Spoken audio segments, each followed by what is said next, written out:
When I was 8 years old, my family moved into the house I grew up in.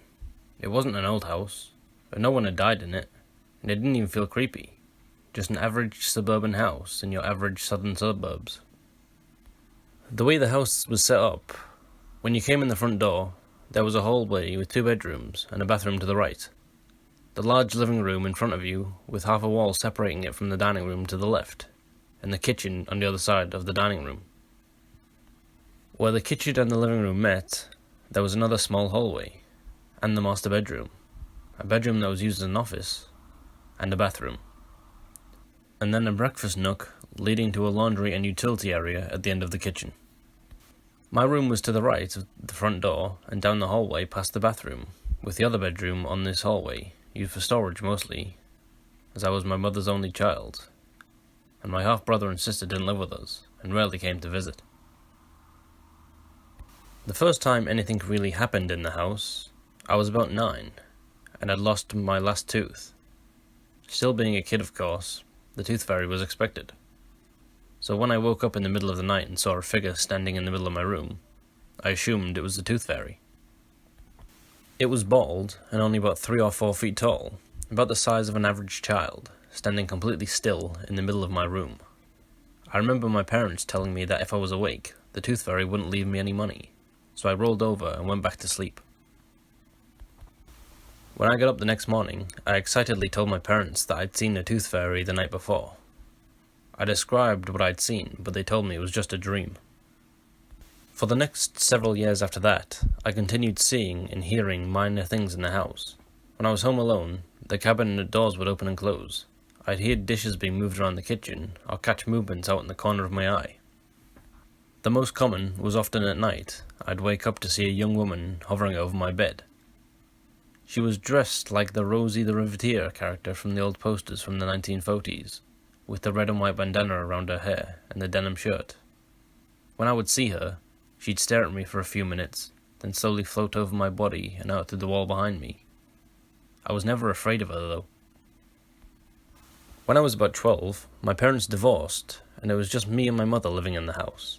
By the time I was in my late teens, my mother was rarely home, and my house became the hangout for me and my friends. Most nights, everyone gathering together to play Dungeons and Dragons or something similar after work. One night, we were hanging out, but we didn't want to play, so I pulled out a Ouija board I picked up at the local toy store a few weeks before, wanting to try it out.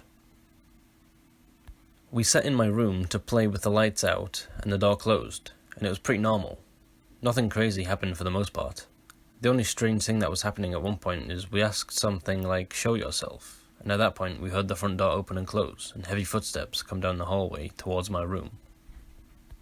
The handle of my door started to turn, and one of the guys jumped and locked the door before it could open. We didn't hear anything else, no footsteps moving away from the door or anything, and after a little while we turned the lights on and opened the door to see if my mother had come home unexpectedly. The house was empty, and the front door locked.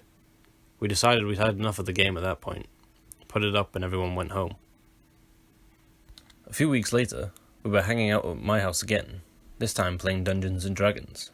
Though one of the girls that usually come had work late and had class in the morning, so she said she wouldn't be coming. While we were sitting in the living room to play, at around 2 in the morning, suddenly we heard footsteps run across my wooden front porch.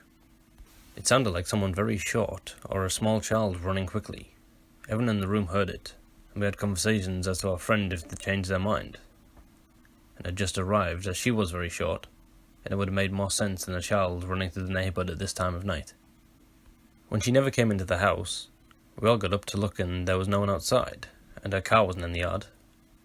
Her boyfriend, who was with us, gave her a call and verified it wasn't her as she just arrived home on the other side of town and was heading to bed. Around this time, the activity in the house picked up. I saw shadow figures with red eyes often in the living room and my dining room in the house. Footsteps and other noises at all hours of the day or night. I started waking up with my room to see hooded figures standing near my window and door. It was around this time my half-brother, who I was close to, passed away.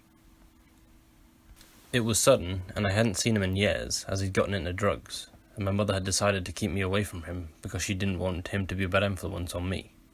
After that, I'd wake up hearing his voice saying my name in the middle of the night, pretty often. On a whim one night, I sat down and typed a letter to him on my computer that was in my bedroom since I was home alone that night and was bored.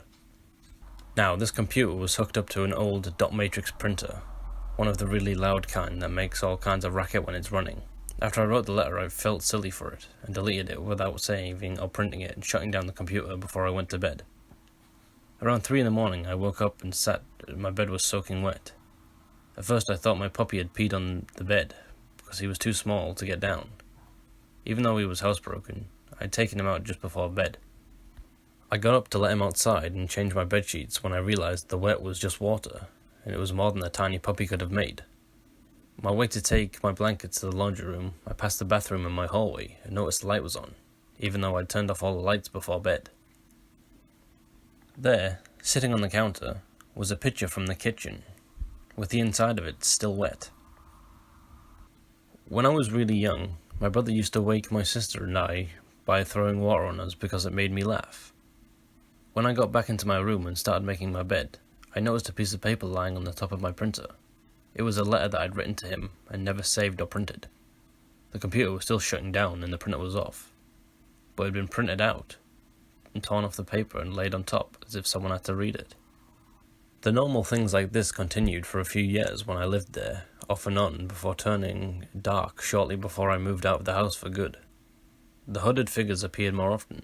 I woke up one night with the feeling that I was being stared at, only to roll over and see what looked like a rotting corpse a few inches from my face. And one night woke up to a hooded man standing at the foot of my bed with my bedroom door open when it had been closed before. He held up his hand, and a ball of blue light appeared from his palm, which he threw at my face. He and the ball disappeared just before it hit me, but the room was so cold that I could see my breath on a normally hot, southern summer night. When I was in my early 20s, after I moved out for good, I had one last experience in the house. My mother hadn't been to this house in months and was preparing to sell it. I told one of my cousins about the things that happened to me there the years before, and decided that one night out of boredom, he and a friend would pick me up and go ghost hunting in the house while it was empty. We each had a camera, and he had a voice recorder that we brought. We set the recorder in my old bedroom, and spent an hour or two wandering around the house taking pictures. When we got done, we came back to my room and sat to listen to the recording and discuss all nothing that we found. On the recording, we could hear our voices moving from room to room and talking about how my cousin's friend had a camera that had a sexy shutter sound, and the fact that my camera stopped working almost as soon as we walked into the door. About 20 minutes into the recording, when we could hear all three of our voices echoing from the other sides of the house, a deep voice sounded like it was right up against the recording of the microphone, and spoke. It said, "Get out." We immediately obliged. I found out a few years later that my mum actually had several experiences in that house, with waking up to find an older man in his 50s or 60s looking through her closet, or seeing him just wandering around the house. When she'd say anything or get his attention, he'd turn around and look at her, and then vanish. She always thought she was just dreaming or something, but with everything I saw over the years of the house, I can't help but think it was something else.